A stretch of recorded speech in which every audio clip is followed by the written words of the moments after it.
attempting porn style. அப்ப operator இந்த scene இன்னொரு வாட்டி போடுமா. Attempting porn style.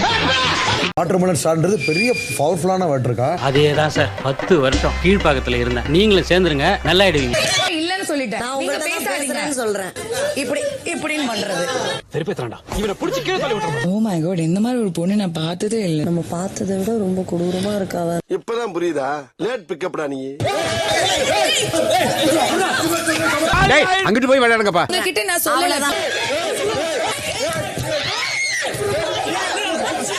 அடங்கப்பா, இது உலக நடிப்புடா சாமி. Welcome to sassy Sangeetha vlogs. இன்னைக்கு நம்ம என்ன பார்க்க போறோம்னா டே 30யோட பிக் பாஸ் ரிவ்யூ ரோஸ்டும் தான் பார்க்க போறோம். இன்னைக்கு டே ஸ்டார்ட் ஆனோடனே நம்ம சாண்ட்ரா போய் திவாகரை கூப்பிட்டு என்ன நீங்க எப்படி பேட் கேரக்டர்னு சொல்லலாம்னு பஞ்சாயத்து வச்சாங்க. எப்ப சொன்னாரு ஒரு பேட் இது வந்து அது இந்த பிக் பாஸ் சொல்லுவார்ல வந்தவங்க. ஓகே ஓகே ஓகே, அந்த டாஸ்க்ல போய் சொல்லுவாரு பேட் கேரக்டரா இருக்காங்க, அவங்க ஹஸ்பண்ட் பேட் கேரக்டரா அதே மாதிரி இருக்காங்க அப்படின்னு இவருக்கு வந்து நீங்க என்ன பத்தி தெரியவே தெரியாது. இப்ப வந்து நான் 24 மணி நேரம் கூட ஆகல, எப்படி நீங்க பேட் கேரக்டர்னு சொல்லுவீங்க அப்படின்னு நம்ம சாண்ட்ரா கேக்குறாங்க. கரெக்டான கேள்விதான் அப்படின்னு. அதுக்கு அவர் என்ன சொல்றாருன்னா, நீங்க வந்து என்ன வாட்டர் மெலான்ற பேரை வந்து கிரிஞ்சுன்னு சொல்லிட்டீங்க. அது வந்து இந்த பட்டம் வந்து எனக்கு எவ்வளவு பேர் புகழ் எடுத்து கொடுத்துருக்கு, நீங்க எப்படி கிரிஞ்சு சொல்லுவீங்க, அதனால உங்க கேரக்டர் பேட் கேரக்டர் சொன்னேன். ஏங்க நான் அதை ஏங்க அதுதான் நீங்க பேட் கேரக்டர்னு சொன்னீங்களா? எனக்கா? ஆமா, அடுத்தவங்களை போய் கிரிஞ்சுன்னு சொல்லலாமா? ஏன் முன்னாடி அப்பவே நீங்க சொல்லி இருந்தீங்கன்னா இது உங்களுக்கு பிடிக்கலன்னா நான் விட்டுருக்கு போறேன், அதை பத்தி பேசியிருக்க மாட்டேன். நான் அப்படி அதுதானே ஏன் போய் ஒரு இடத்துல சொல்றீங்கன்னா அதே பிக் பாஸ் கேட்டாலும் நான் சொன்னேன், அவ்வளவுதான். அதனால நீங்க திருப்பி கேட்க கூடாது. ரிஜிஸ்டர் பண்றேன், நான் ரிஜிஸ்டர் பண்றேன், அங்க போய் ரிஜிஸ்டர் பண்றேன். இவங்க கேட்கறாங்க சரி கிரிஞ்சுன்னா என்ன மீனிங் சொல்லுங்க. அதெல்லாம் எனக்கு தெரியாது, அது கெட்ட வார்த்தை. ஏன்னா அந்த தற்கூரிக்கு தெரிஞ்சுனா என்னன்னே தெரியாது. கிரிஞ்சுனா எனக்கு தெரியாதனாலதான் அது கெட்ட வார்த்தை. கிரிஞ்சுனா நீங்க எனக்கு கிண்டல் பண்ணிட்டீங்க, அது ரொம்ப எவ்வளவு பெரிய வார்த்தை, அது எவ்வளவு பெரிய வார்த்தை, எவ்வளவு பெரிய வார்த்தை. கடைசி வரைக்கும் அவர் பண்ணது பேட் கேரக்டர் சொன்னது தப்புன்னு ஒத்துக்கவே இல்லை. யாரோ வந்து பேசினாங்க, அவங்க எல்லாம் டயர்ட் ஆயிட்டாங்க. இவர் கடைசி வரைக்கும் நான் பேட் கேரக்டர்னு சொன்னது தப்புன்னு ஒத்துக்கவே இல்லை. அதனால சாண்ட்ராவும் ரொம்ப பேசி பார்த்தாங்க. ஒரு கட்டத்துக்கு மேல பிரஜன் வந்து நான் பேட் கேரக்டர் சொன்னிட்டு வேற என்னென்னமோ சொல்லியிருக்கணும் அப்படின்னு வேற வார்த்தை விட்டாரு. உடனே அவர் சொன்னாரு என்னென்னலாம் சொல்லியிருக்கணும், என்ன சொல்லியிருக்கணும் சொல்லுங்க அப்படின்னு. என்ன சார் நீங்க அப்படியே அடிக்கிற மாதிரி வரீங்க அப்படின்னா கையை நீட்டி பேசாதீங்க. அடிக்கிற மாதிரிலாம்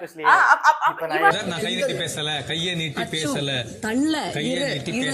அப்படியே நிக்கிறோம்னா அப்படியேதான் நின்னு பேசலாம். அப்படி நின்னுகிட்டு அவர் என்ன கேட்டாரு, கையை நீட்டி பேசாதீங்க, லேடிஸ் கிட்ட கை நீட்டி பேசாங்க, அது எப்படி பேசுவீங்க, பேசுங்க, கையை நீட்டி பேசுங்க. என்ன 2 பேரும் ஹஸ்பண்ட் அண்ட் ஒய்ஃபும் சேர்ந்து என்ன வந்து இது பண்றீங்களா, என்ன பயமுத்துறீங்களா, என்ன டார்கெட் பண்றீங்களா,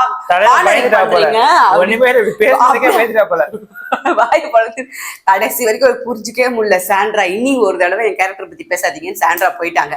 இதுதான் நேத்து நடந்தது. அதுக்கப்புறம் காலையில வேக்கப் சாங் போட்டு முடிச்ச உடனே நம்ம வந்து பிரவீனை கூப்பிட்டு சொல்றாரு, வீடு ரொம்ப அமைதியா போகுதுரா, நம்ம ஒரு பிராங்க் ஸ்டார்ட் பண்ணுவோம், நீ என்ன பண்ணு கம்மு கூப்பிடு. அவன் தான் ஆல்ரெடி காணவனே கையை ஓங்கின்னு வருவான், அவன் செஞ்சதான் நம்புவாங்க. ஆனா டே யாராச்சும் பார்த்து சிரிச்சிட கூடாதுடா, ரொம்ப ரியலிஸ்டிக்கா என்ன வச்சு இழுங்கடா, அந்த நீ ரூடுன்னு சொல்லிட்டு அப்படின்னு வச்சு எதாவது இழுங்கடா, அப்படி வச்சு பண்ணலாம்டா, அப்படியே நல்லா எல்லாரும் 3 பேரை பேசிக்கிட்டு கிச்சன்ல வச்சு ஸ்டார்ட். எவ்வளவு பிராங்க் பண்ணலாம் 3 நிமிஷம் போனோம், சீரியஸா போனோம், இல்லைன்னா ஒரு பண்ணுவாங்க. ஆனா ஆக்சுவலா அந்த சண்டை யாருக்குமே புரிஞ்சிருக்காது, நம்மளுக்குமே புரிஞ்சிருக்காது. லிட்டரலி பார்த்தோன்னே ஃபர்ஸ்ட் ப்ரோமோவே உங்களுக்கு அதான் வந்திருக்கும். ஆக்சுவலி வந்து பிரவீன் வந்து திடீர்னு வந்து ஏதோ பேசிட்டே இருக்க மாதிரி அங்க வந்து கமருதீன் வந்து வருவான். கிச்சன்ல தான் இருப்பான், கிச்சன்ல தான் வருவான். நீ எப்படி அப்படி சொல்லுவ அப்படின்னா அவன் வரும்போதே ஆனா திவாகர் பிடிச்சிருவாரு, திவாகர் அச்சு விட்டு அவர் பாட்டு வந்துட்டு இருப்பாரு. வந்து இந்த பக்கம் பிரவீன் வருவான், 2 பேரும் ஒரு ஆனா கஷ்டப்பட்டு பிரிச்சிருவானுங்க. திவாகர் ஆனா கமருதீன் போய் பிடிச்சாரு. அதுக்கப்புறம் கமருதீன் திவாகரை பிடிச்சி தள்ளி விட்டு கமருதீன் வந்து ஸ்ட்ரைட்டா வந்து பிரவீன் அச்சு தள்ளி விட்டு பிரவீன் டப்புனு விழுந்துருவாரு. அச்சவனே அங்க விக்ரம் எங்க வரதில்ல, வச்சு ஒரு வலி வலிச்சு தூக்கி போடுவாரு. அப்புறம் பிரஜனை போய் பிடிப்பாங்க, பிரஜனை புடிச்சு பிரஜன் வந்து போய் கமருதீனை பிடிக்க உடனே பிரஜனுக்கு கமருதீனுக்கு சண்டை வர மாதிரி காட்டிடுவாங்க. அப்ப பிரஜன் வந்து கொஞ்சம் எகிரி தூக்குற உடனே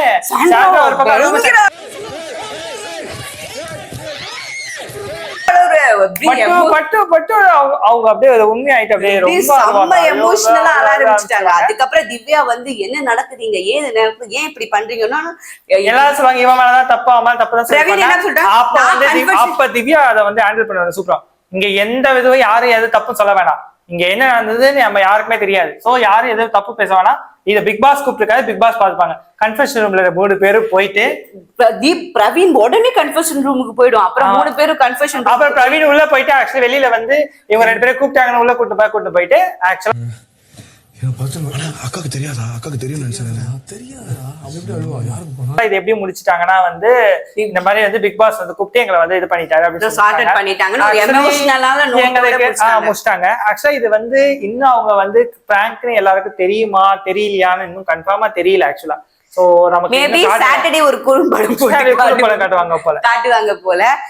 பாக்கும்போது ரியலி கொஞ்சம் ரொம்ப பயமா தான் இருந்துச்சு. சூப்பரா இது வந்து 25 பிராங்க்னு தெரியலன்னா ஃபர்ஸ்ட் ப்ரோமோ பார்த்தோம் நம்மளுக்கு ஐயோ ரெட் கார்டு குடுத்துட்டாங்களே, இந்த கம்ருதிங் திருந்த மாட்டான் போலயே அப்படின்ற மாதிரி தான். அதுக்குள்ள நிறைய யூடியூப்ல காலையில இருந்து ஒரே தம்ப்நெயில்ஸ் ரெட் கார்டு கொடுத்து விளக்கப்பட்ட கம்ருதி நபிலாம் வந்துச்சு. எல்லாமே ஒரு பிராங்க் தான். அதுல வேற அவங்க உள்ள போய் சொல்லிப்பாங்க, டே இது மட்டும் பிராங்க்னு தெரிஞ்சா எல்லாரும் கும்மி வச்சு எல்லாரும் அடுத்த வரை நம்மள இதை வச்சு குத்த போறாங்க அப்படின்னு பாயிண்ட் சொல்லுவான். இதுல நீ பாத்தீங்கன்னா இந்த பிராங்க் நிறைய பேரோட ஃபேஸ் வெளில வந்துச்சு. அவன் இப்படிதான் பண்ணுவான். இந்த நேரத்துல திவாகர் சொல்லுவாரு, பிரச்சனை நீங்க இப்படிதான் கத்துவீங்க அப்படின்னு சொல்லிட்டு அப்படி பேச ஆரம்பிச்சாங்க. சோ இப்ப எல்லாரோட உண்மையான ஃபேஸ் அங்க தெரிய வந்துச்சுடா அப்படின்னு அடுத்த வாரம் என்ன இதை சொல்லிதாண்டா என்ன குத்தவும் போறாங்கன்னு பிரச்சனை உள்ள வெளியே போய் சாண்ட்ராவை சமாதானப்படுத்துவாரு. இங்க பாரு சாண்ட்ரா எல்லாம் நார்மல் ஆச்சு, நான் பேசிட்டேன் எல்லாம் செட் பண்ணிட்டு நீ அழறத நிறுத்தினோடனே உள்ள இவனுங்க பேசிடுவானுங்க, அப்படியே பிராங்க்னு தெரிஞ்சா எல்லாரும் கும்மி வச்சு கும்பி அடிச்சு கொண்டுருவானுங்கடா, நம்மள செம்மட்டி அடிக்க போறானுங்கடா நம்மள அப்படின்னு சொல்லுவாங்க. அப்புறம் அதுக்கப்புறம் அந்த பிராங்க் சீனை முடிச்சிட்டாங்க. ஏன்னா யாரும் அதை பத்தி பேச டாஸ்க் வந்துச்சு. சோ வெயிட் இன்னும் பயங்கரமா தூக்கி தப்புடாலே உன்னை யாரும் அடிச்சு வர மாட்டோமா? ஒண்ணுமே இல்ல, கேட்ட விஷயத்த சொல்லிட்டேன். பிக் பாஸ் சொன்னா என்ன ஆச்சுன்னா நம்ம வழக்கம் போல ஒரு நாள் பார்வதி இல்லாம எப்படி அப்படின்னு பார்வதி வந்து திவாகர் சரியாவே மைக்கு போடாம சுத்திட்டு இருப்பா. அப்படி ஓகே உடனே மைக்கு போடாம சுத்திட்டு இருக்க மாட்டாரு, உட்காந்துட்டு மைக்கு வந்து சரியா இல்ல. பிக் பாஸ் வந்து அட்ரஸ் பண்ணுவாரு, எங்க மைக்க சரியா போடுங்க. அங்க இருந்து தலையோட வேலை மைக்க சரியா, திவாகரன் நான் மைக்க சரியா போடுங்க எத்தனை தடவை சொல்றது உங்ககிட்ட அப்படின்னு அவங்க சொல்லுவாங்க. உடனே பார்வதி எங்களுக்கு போட தெரியும். இந்த மாதிரியான ஒரு கேரக்டர் சச்ச இரிட்டேட்டிங் கேரக்டர் நான் பார்த்தேன். பாத்தியா ஆக்சுவலி வந்து இன்னைக்கு திவ்யா பேசும்போது சொல்லுவா, வெளியில இருந்து பார்க்கும் போது கூட பரவாயில்ல போல, இங்க ரொம்ப கொடுமையா இருக்காங்க முடியல என்னால அப்படின்னு. அப்படி கூட இந்த வடிவேல் பேசுவார் தெரியுமா, சாண்ட்ராக்கா ஐ நெவர் நம்ம பார்த்ததை விட ரொம்ப கொடூரமா இருக்காவ. என்ன கைய பிடிச்சிருத்தியா? ஆமா கைய பிடிச்சிருத்தியா? என்ன கைய பிடிச்சிருத்தியா? அதே மாதிரி லிட்டரலி இவங்க சொல்ல அவங்க பேசிக்கிட்டே இருக்காங்க. அப்படி இரிட்டேட் ஆயிடுச்சு. அந்த மாதிரியே பண்ணிட்டு இருந்தாங்க. அதுக்கப்புறம் நம்ம பிக் பாஸ் வந்து ஒரு டாஸ்க் வருது. என்ன டாஸ்க்? நான் ஹோட்டல் டாஸ்க். ஆஹா ஓஹோ ஹோட்டல் வருது. இந்த ஹோட்டல் ரொம்ப நாரி போய் கிடக்கு, இந்த ஹோட்டலை இம்ப்ரூவ் பண்றதுக்காக நாங்க வெளியில இருந்து 3 பேரை உள்ள இறக்குறோம் அப்படின்னு சொல்லி போன பிக் பாஸ் கண்டஸ்டன்ஸ்ல இருந்து 3 பேரை உள்ள இறக்கி அந்த ஹோட்டல் நாரி போல இந்த சீசன் நாரி போய் இருக்குது. நாங்க ரெடி பண்ண கூட்டம் பண்றதுக்காக வெளியில இருந்து நம்ம பம்ப் நம்ம இந்த தள்ளு அந்த மாதிரி ஆளை கூட்டு வராங்க. இந்த வாரத்தை கொஞ்சம் தள்ளலாம் அப்படின்னு சொல்லிட்டு வெளியில இருந்து 3 பேரை உள்ள கூட்டு வந்திருக்காங்க. 1 மாசம் ஆயிடுச்சு. Hi guys, thank you. நாங்க வந்து 1 மாசமா கரெக்டா வீடியோ போட்டிருக்கோம். அதுக்கும் எங்களுக்கு சப்போர்ட் கிடைச்சிருக்கு, நன்றி. இதை கண்டினியூ பண்றோம். Let's continue. இது வந்து எப்படி பிரிச்சுட்டாருன்னா, நம்மளோட தலை தான் வந்து மேனேஜராகவும் அசிஸ்டன்ட் மேனேஜரா நம்ம பார்வதியை போட்டிருக்காங்க. அதுக்கப்புறம் நான் மெயின் ஹெட்டை மட்டும் சொல்றேன். கிளீனிங் ஹெட்டா வந்து நம்மளோட பிரஜனு, குக்கிங் ஹெட்டா சாண்ட்ராவை தூக்கி போட்டாங்க. குக்கிங்ல பாத்தீங்கன்னா வினோத்தையும் திவாகரும் ஒரே டீம்ல போட்டாங்க. வினோத்தையும் திவாகரும் ஒரே டீம்ல. கிளீனிங்ல வந்து வாஷிங்ல வந்து நம்ம விக்கல்ஸ போட்டாங்க. விக்கல்ஸ்ல வந்து இன்னொரு பொசிஷனா எக்ஸ்ட்ரா ஒரு பொசிஷனா உங்களை வந்து வாஷிங்ல போடல, வெசல் வாஷிங்க்கு போட்டாங்க. வெசல் வாஷிங் போட்டாங்க. அதுவும் இல்லாம அவங்களுக்கு வந்து இன்னும் எக்ஸ்ட்ராவா என்டர்டெயின்மெண்ட் மேனேஜரா உங்களை நான் ப்ரொமோட் பண்றேன் அப்படின்னு வந்து சொல்லிட்டாங்க. அதுக்கப்புறம் என்ன, அப்ப வந்து பேசி முடிச்சதுக்கு அப்புறம் ஏதாவது டவுட் இருக்கான்னு கேட்டுட்டு இருப்பாங்க. அப்ப அவங்களோட மைக் இறங்கிடும், நம்ம தலை மைக்கு. உடனே இந்த பிக் பாஸ் சொல்லிடுவாரு, ஒழுங்கா போடுங்க மைக்க அப்படின்னு. அங்க இருந்து பார்வதி மைக்க ஒழுங்கா போடுங்க. நம்ம இது இப்படி மூடிட்டு உட்காருங்க ஒழுங்கா அப்படி. வைக்க சரியா மாட்டுங்க. நீங்க சரியா உட்காருங்க. என்னங்க அப்படின்னா என்ன பிக் பாஸ் முடிஞ்சது. இருந்துருவாங்க. என்ன இப்படின்னா என்ன கோவம் வருது இல்ல? அப்ப உங்களுக்கு கோவம் வருது இல்ல? எல்லாம் ஹோம்வொர்க் பண்ணிட்டு அப்படியே திவ்யா அத கண்டுக்கவே இல்ல. வழக்கம் போல இந்த அப்புறம் வந்து பேசிக்கிட்டே இருந்தாங்களா. நான் அதுக்கு நடுவுல நம்ம திவாகர் எல்லாருக்கும் நம்ம ரூட்டு போட்டோம். இப்ப நம்ம திவ்யாவை ரூட்டு போடலன்னா எப்படி? சொல்லும் போது லைட்டா சிரிச்சிட்டாங்க. ஐயோ வலிஞ்சா நீ உட்காரு அப்படின்ற மாதிரிதான் இருந்துச்சு. அது ஆனா கடைசி வரைக்கும் திவ்யா அது கண்டுக்கவே இல்லை. அவங்க பாட்டு இப்படின்னா இப்படி சொல்வீங்களா? அங்க சைட்ல அரோரா, இந்த அரோரா, வியானா, சுபிக்ஷாலாம் இந்த மாதிரி விஷயத்துக்கு எல்லாம் வந்துருவாங்க. நீங்க எப்படி அவங்க வந்து ஷட் அப் and sit அப்படி shut up everyone shut up னு சொல்றாங்க. நாங்க பேசிட்டு இருக்கிறது பார்வதி மட்டும் தான் கத்தின்னு இருப்பாங்க. just shut up னு சொன்னாங்கன்னா அப்ப யார் அர்த்தம்? பார்வதி தான் அர்த்தம். ஆனா நம்ம அரோராக்கு இப்ப ஏதாவது பேசணும், ஏதாவது வந்து நம்ம என்னன்னா வந்து சும்மா இருக்க ஆடியன்ஸ் சொல்லிடுவாங்க, அதுக்காக ஒரு பாயிண்ட் எடுத்து வைக்கிறேன்னு சொல்லிட்டு எக்ஸாக்ட்லி நான் பாருங்க போய் எல்லாரும் இருக்கும் போது நீங்க எப்படி ஷட் அப் சொல்றீங்க? அப்ப நீங்க எல்லாரையும் ஷட் அப் சொல்றீங்க. அவங்க சொல்லிட்டாங்க பாயிண்டே இல்லாம பேசுவாங்க. உடனே அவங்க சொல்லிட்டாங்க, அரோரா யார் பேசுறாங்களோ அவங்க கிட்ட சொன்னோமா, நீ என்கிட்ட நல்லா தான் பேசுற, இப்ப நீ பேசல, நீ எதுக்கு அஃபெண்ட் ஆற, நீ ஓரமா உட்காரு அப்படின்னு நம்ம திவ்யா சொல்லிட்டாங்க. இருந்தாலும் நாங்க போய் ஒரு டிஸ்கஸ் பண்ணி நாங்க ஒரு கேமரால பதிவு பண்ணுவோம். அப்படி 3 பேரும் போய் 24/7 பதிவு பண்ணி. அப்ப கூட சுபிக்ஷா வந்து சொல்லுவா வந்து இல்ல எனக்கு நியாயமா தானே இருந்துச்சு அப்படின்னா, இல்ல வியானாவும் அரோராவும் அப்படியே இல்ல நம்ம சொல்லி அவங்க பாருங்க. இந்த வீக் முடியும் போது இந்த விஷயத்த வந்து அவங்க வீக்கெண்ட்ல போய் சொல்லுவாங்க. கண்டிப்பா இந்த விஷயத்த சொல்லுவாங்க. கண்டிப்பா 2 பேரும் சேர்ந்து அட்ரஸ் பண்ணுவாங்க. அதுக்கப்புறம் வந்து அதுக்கப்புறம் ரெடியாக போயிடுவாங்க. அப்ப கூட பார்வதி யாருமே பார்வதிக்கு சொன்னதுக்கு ஏன் அப்படி சொன்னீங்க பார்வதின்னு கேட்கவே மாட்டாங்க.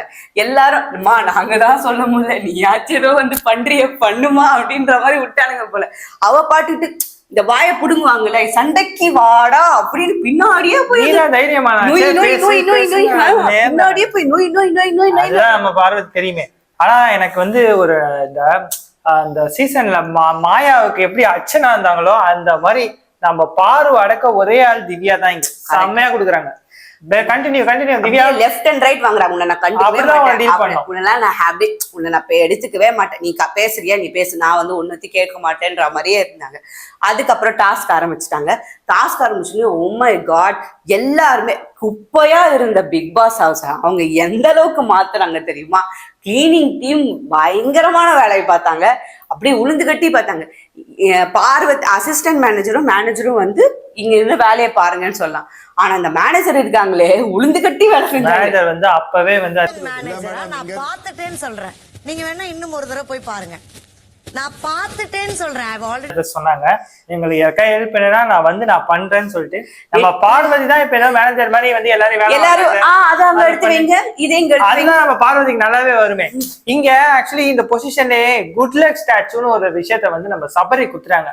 எனக்கு அதை மட்டும் நம்ம பார்வதிக்கு கொடுத்திருக்கணும். இந்த வாரமே நம்ம அப்படியே காதெல்லாம் நம்ம வந்து அப்படி இருந்த மாதிரி அப்படி இருந்திருக்கலாம். ரொம்ப நல்லா இருந்திருக்கும் இந்த எபிசோட். என்ன பிக் பாஸ் நீங்க செம்ம டிசப்பாயிண்ட் பண்ணிட்டீங்க தெரியுமா? என்ன சரி ஒட்டுமொத்த தமிழ்நாடுக்கே டிசப்பாயிண்ட் பண்ணிட்டீங்க. சரிவா அடுத்து அதுக்கப்புறம் பாத்தீங்கன்னா நம்ம டாஸ்க் ஆரம்பிச்ச உடனே நம்ம வந்துட்டாங்க. கெஸ்ட் 3 பேர் வந்தோடனே இவங்க பாட்டெல்லாம் பண்ணாங்க. ஆஹா ஓஹோ ஹோட்டலுக்கு வாங்க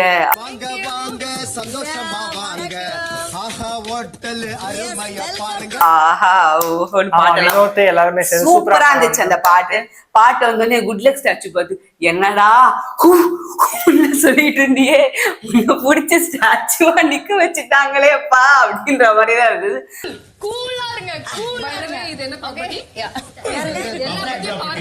அதுக்கப்புறம் உள்ள போனோடனே ரூம்ஸ் எல்லாம் பார்த்து எல்லாம் பண்ணினோடனே எல்லாரும் ஒருத்தரா இன்ட்ரோடியூஸ் எல்லாம் பண்ண வச்சாங்க. இன்ட்ரோடியூஸ் எல்லாம் பண்ண வைக்கும் போது நடிப்பு அரக்கனை பத்தி நடிப்பு அரக்கன் தீபக் உங்களெல்லாம் பார்த்தா எனக்கு ரொம்ப பாவமா இருக்குடா அப்படின்ற அளவுக்கு சொல்லிட்டாரு. எப்படி ஐயோ சார், அதுவும் நீங்க ஒண்ணு பண்ணீங்களே சார், அந்த உங்களோட ஷோல்டர்ஸ் எல்லாம் இப்படி சமாளிக்கிறீங்களோட அப்படின்னு. அப்புறம் பிரியங்கா என்ன பண்ணுவாங்கன்னா கூப்பிட்டு வினோத்தையும் கூப்பிட்டு நீங்க இந்த மாதிரி சிரிச்சுக்கிட்டே இருங்க, சிரிச்சுட்டு இருந்தா நல்லா இருக்கும். நீங்க 2 பேரும் பண்ண ஒரு விஷயம் வந்து சேர்த்து வைக்கிறாங்களாம். இல்ல நானே பர்சனலா ஷேர் பண்ண என்னோட பேஜ்ல அந்த அளவுக்கு ஆக்சுவலி சும்மாவே நம்ம திவாகர் ஆடுவாப்புல இத வேற சொல்லிட்டாங்க, இன்னும் என்னென்ன பண்ண போறான்னு தெரியல. அந்த மாதிரி எல்லாம் பண்ணி 2 பேரையும் ஒத்துமை பண்ணி வச்சு இது பண்ணாங்க.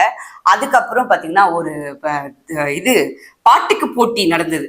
என்னன்னா ஒரு சரிக்கு சமம் பாட்டு, ஒரு பாட்டு வந்து நம்மளோட இதை பாட சொல்லும் போது நீங்க ஒரு எசப்பாட்டு பாடுங்கன்னு அந்த சைட்ல இருந்து ஒரு எசப்பாட்டு, பார்வதி ஒரு எசப்பாட்டு, பார்வதி பாட்டு பாதி ரிலிக்ஸே தெரியாம தீபக் ஏமா நீ மூடிட்டு உட்காருமா ஒரு பாட்டு பாட சொன்னதே தப்பாமா, அதை கூட உனக்கு சரியா பண்ண வரலையேமான்ற மாதிரி பண்ணி அவங்கள உட்கார வச்சுட்டாங்க. இருந்தென்ன லாபம் வருந்தாத ஜென்மங்கள் வாழ்ந்தென்ன லாபம். அதுக்கப்புறம் சபரி கிட்ட வந்து என்ன பண்ணுவாங்கன்னா சபரி கிட்ட நின்று இருப்பாங்க. ஆக்சுவலி நல்லா மழை பெய்யும். பிக் பாஸ் என்ன சொல்லுவாங்கன்னா அவர் அந்த குட் லக் ஸ்டாச்சுவை உள்ள கொண்டு வாங்க சொல்லுவாங்க. அப்போ வந்து பக்கத்துல மேனேஜர் இருப்பாங்க. மேனேஜர் கிட்ட மேனேஜர் எனக்கு இந்த குட் லக் ஸ்டாச்சுவை நீங்க வேற யார வந்து நிக்க வைப்பீங்க அப்படின்னா அங்க வந்து பக்கத்துல பார்வதி நிற்பாங்க. சார் இல்ல சார் பப்ளிக்கா கேட்டேன் என்ன சார் நீங்க சொல்றது எல்லாமே பப்ளிக் தான் சொல்லுங்க.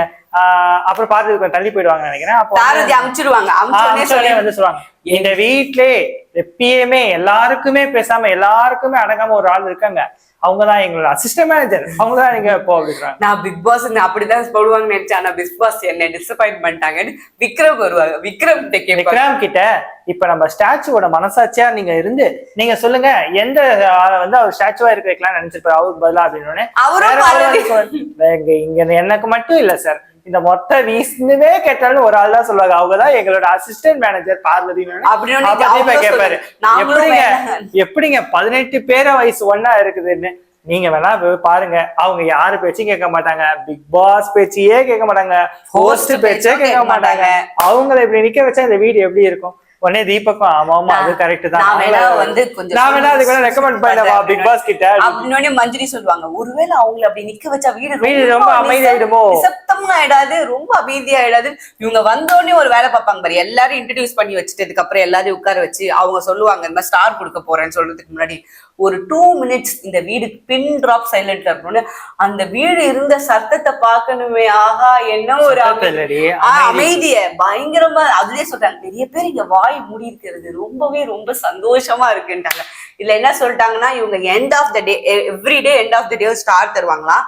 அந்த ஸ்டாரை அவங்க எப்ப வேணாலும் புடுங்கிடுவாங்க அப்படின்ற மாதிரி இருந்தது. ஸ்டார் வின் பண்ணா யாரு 2 பேரும் அதிகமான ஸ்டார் வச்சிருக்காங்களோ அவங்க வந்து அடுத்த வாரம் நாமினேட் பண்ணுவாங்க. அந்த மாதிரியான சான்சஸ் இருக்கு. இந்த மாதிரி போயிட்டு இருக்கும் போது நிறைய ஸ்நாக்ஸ் இதெல்லாம் கொடுத்தாங்க, சாப்பாடு நிறைய சாப்பாடெல்லாம் கொடுத்தாங்க, நல்லா பண்ணாங்க. நடுவுல வந்து ஆக்சுவலி இது எல்லாமே பார்த்துட்டு உள்ள போனோடனே 3 பேரும் வந்து பேசுவாங்க. இது என்ன இது நம்ம பார்த்த பிக் பாஸ் தானா? நம்ம பிக் பாஸ் இவ்வளவு அடக்கமா இருக்க மாட்டாங்க. ஆக்சுவலி வைல்ட் கார்டு வந்தப்ப கூட ரொம்ப வெறித்தனமான சுத்தி நம்ம கண்டஸ்டன்ட் இல்லன்னு நம்ம கிட்ட இவ்வளவு நல்லா பிஹேவ் பண்றாங்க. அப்பதான் மஞ்சரி சொல்லுவாங்க இல்ல நம்ம கிட்ட ஸ்டார் இருக்கு, அவங்க கேம்காக எப்படி இருக்காங்க. அப்ப தீபக் சொல்லுவாங்க அப்ப நாளைக்கு அவங்க பேஷண்ட பாக்குற மாதிரி அவங்களோட உண்மையான ரூபத்தை பாக்குற மாதிரி ஒரு வேலையை பார்க்க வேண்டியது அப்படின்னு. அப்புறம் இன்னைக்கு பாத்தீங்கன்னா துஷா டான்ஸ் எல்லாம் ஆடின்றதுனால இப்படி இருக்காங்களா? ஏன்னா வைல்ட் கார்டு வரும்போது இந்த ஒரு பிஹேவியர் கிடையாது. பார்க்க வேண்டியது அப்படின்னு. அப்புறம் இன்னைக்கு பாத்தீங்கன்னா துஷா டான்ஸ் எல்லாம் ஆடி இருப்பாரு. 28 நாள் கழிச்சு ஒரு டான்ஸ் ஆடி இருப்பாரு. அப்ப கேட்டிருப்பாங்க துஷார் நல்லா ஆடுறான், ஆனா அந்த புள்ளிக்கு யாராவது 28 நாள் கழிச்சு வந்து சொல்ல வேண்டியதா இருக்கே, யாருமே எவனுமே ஏன் சொல்லல அப்படின்னா அதுக்கு ஆடாம இருக்கிறதுக்கு தான் வந்து அங்க வந்து பலூன் அக்கா வேலை பண்ணிட்டு இருக்காங்க. அதுக்கு மஞ்சரி சொல்றா சொன்னா எங்க அவன் நம்மளோட ஏதாவது அதிகமா பண்ணிடுவானுங்களோன்னு இவனுங்க யாருமே சொல்லாமே விட்டுட்டாங்க போல. இருக்கலாம் கண்டிப்பா.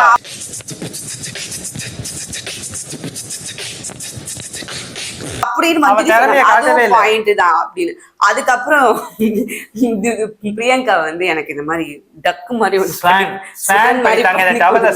அதுக்கு வினோத் வந்து ஏதோ ட்ரை பண்ணிட்டு இருப்பாரு.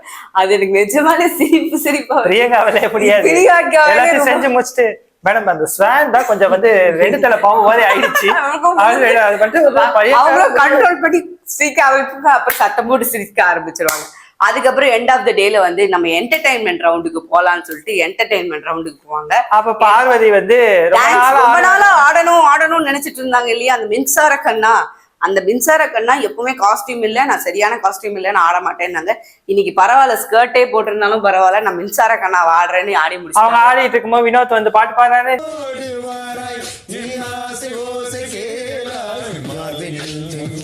இந்த சைடுல வந்து எஃப்ஜேவும் பிரவீனும் வந்து மக்கள் வழக்கம் போல பீட் பாக்ஸ் பண்ணாங்க. இது அப்ப வந்து ரஜினியா வந்து பிரஜன் பண்ணிட்டு இருந்தாரு.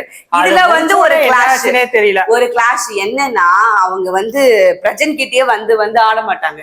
அந்த தொம்தத்தை கிட்ட பண்ணும் போதெல்லாம் வந்து அவங்க வெறும் தீபக்க பார்த்தே பண்ணிட்டு இருப்பாங்க. பிரஜன் எங்க நாங்க ஒருத்தர் நின்றுட்டு இருக்கிறதே நீங்க மறந்துட்டீங்க. ஷார்ட்டா காமிச்சிருப்பாங்க. ரொம்ப கொலாப்ஸா ரொம்ப கன்றாவியா தான் என்டர்டைன்மெண்ட் போச்சு. ரொம்ப தேவையில்லாத லைவ்ல வந்து ரொம்ப என்டர்டைன். சுபிக்ஷா வந்து ஒரு விஷயம் பண்ணிருப்பா. சுபிக்ஷா வந்து பீட் பாக்ஸிங் பண்ணிருப்பா. அது வந்து 2 நாள்ல பண்ண உண்மையாவே எங்களுக்கு ரொம்ப சூப்பரா இருந்தது.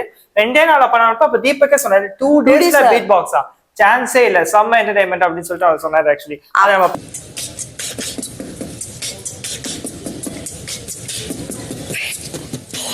பாராட்டக்கூடிய விஷயம் தான். என்டர்டைன்மெண்ட்னு சொல்லி எல்லாம் என்டர்டைன்மெண்ட்லாம் பண்ணி முடிச்சதுக்கு அப்புறம் இவங்க சொல்றாங்க இந்த சர்வ் பண்ணும்போது மட்டும் கொஞ்சம் கையிலலாம் எடுத்து சர்வ் பண்றாங்க, அது மட்டும் கொஞ்சம் டீசெண்டா சர்வ் பண்ண சொல்லுங்க, மத்தபடி ஒண்ணு இல்லைன்னு. பிக் பாஸ் என்ன சொல்லிட்டாருன்னா இந்த டாஸ்க் 24/7 போகும், நீங்க தான் போய் ட்ரெஸ் மாத்திட்டு ஆனா வந்து ரோல்ல இருக்கணும். ஆனா எல்லாரும் அவங்கவுங்க ரோல்ல இருங்க, எப்ப வேணா கெஸ்ட் என்ன வேணா கேட்கலான்ற மாதிரி ஒண்ணு சொல்லிட்டாரு. எல்லாருக்கும் மூஞ்சி சின்னதா போச்சு. ஏன்னா காலையில இருந்து எல்லாரும் இன்னைக்கு நான் உளுந்து கட்டி வேலை பாக்குறாங்க எல்லாருமே. எனக்கு இதுல சபரி தான் என்ன பண்ணுவாங்க தெரியல. ஏன்னா சபரி நின்னுட்டே இருக்காப்புல, ரொம்ப நின்றுட்டு இருக்கான் அப்பத்துல இருந்து.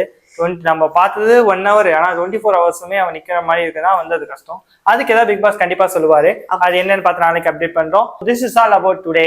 இன்னைக்கு எபிசோட் இதான் போச்சு. இன்னைக்கு எபிசோட்ல பாத்தீங்கன்னா ஹோட்டல் டாஸ்க் ஓரளவுக்கு சுமாரா போச்சு. பாக்கலாம் நாளைக்கு ஏதாச்சும் சுறுசுறுப்பா வேற ஏதாச்சும் வெடிக்குதா இல்ல பறக்குதான்றத பாக்குறோம். Until then, bye from Sasi Sangeetha. இந்த வீடியோ உங்களுக்கு பிடிச்சிருந்துச்சுன்னா லைக் பண்ணுங்க, ஷேர் பண்ணுங்க. பாய்.